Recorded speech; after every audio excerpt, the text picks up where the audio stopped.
Chapter 8 Decision. A decision that changed history. The Crown appointed Gage to supplant Hutchinson as the governor of Massachusetts. One of the new governor's first acts was to send a messenger to call on Samuel Adams for the purpose of endeavoring to stop his opposition by fear. We can best understand the spirit of what happened by quoting the conversation between Colonel Fenton, the messenger sent by Gage, and Adams. Colonel Fenton, I have been authorized by Governor Gage to assure you, Mr. Adams, that the governor has been empowered to confer upon you such benefits as would be satisfactory, upon the condition that you engage to cease in your opposition to the measures of the government. It is the governor's advice to you, sir, not to incur the further displeasure of his majesty.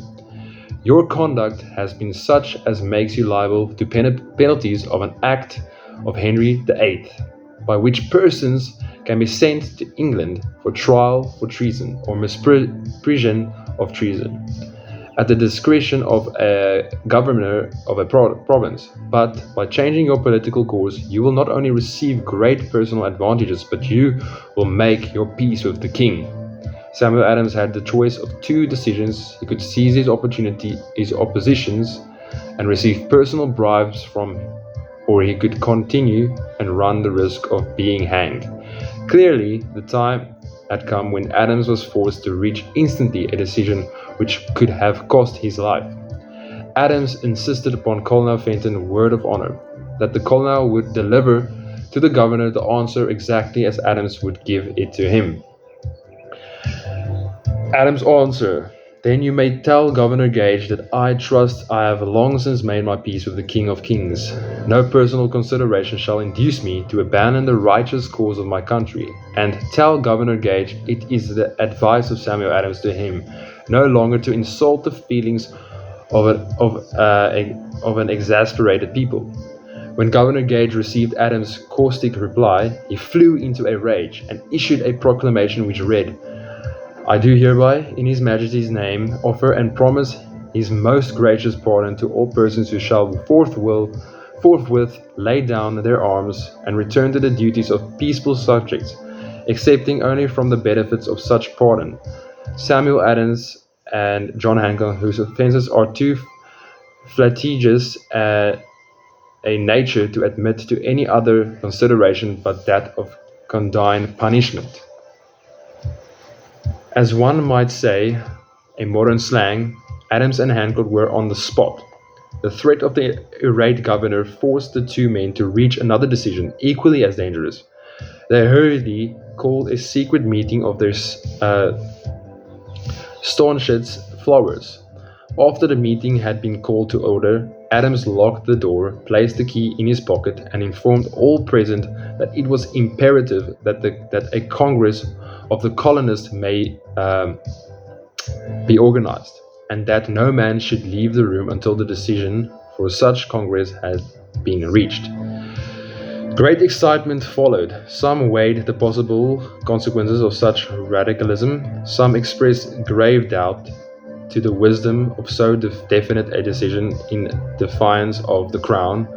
Locked in that room were two men immune to fear, blind to the possibility of failure. Hancock and Adams, through the influence of their minds. The others were induced to agree that, through the Correspondence Committee, arrangements should be made for a meeting of the Continental Congress to be held in Philadelphia, September 5th, 1774. Remember this date, it is more important than July 4th, 1776. If there had been no decision to hold a Continental Congress, there could have been no signing of the Declaration of Independence. Before the first meeting of the new Congress, another leader in a different section of the country was deep in the throes of publishing a summary view of the rights of British America. It was Thomas Jefferson of the province of Virginia, whose relationship to Lord Dunmore, representative of the Crown of Virginia, was as strained as that of Hancock and Adams was with their governor. Shortly after his famous Summary of Rights was published, Jefferson was informed that he was subject to prosecution for high treason against His Majesty's government. Inspired by the threat, one of Jefferson's colleagues, Patrick Henry, boldly spoke his mind, concluding his remarks with a sentence which shall remain forever classic: "If this be treason, then make the most of it." It was such men as these who, without power, without authority, without military strength, without money, sat in solemn consideration of the destiny of the colonies, beginning at the opening of the first Continental Congress and continuing at intervals for 2 years until on June 7, 1776.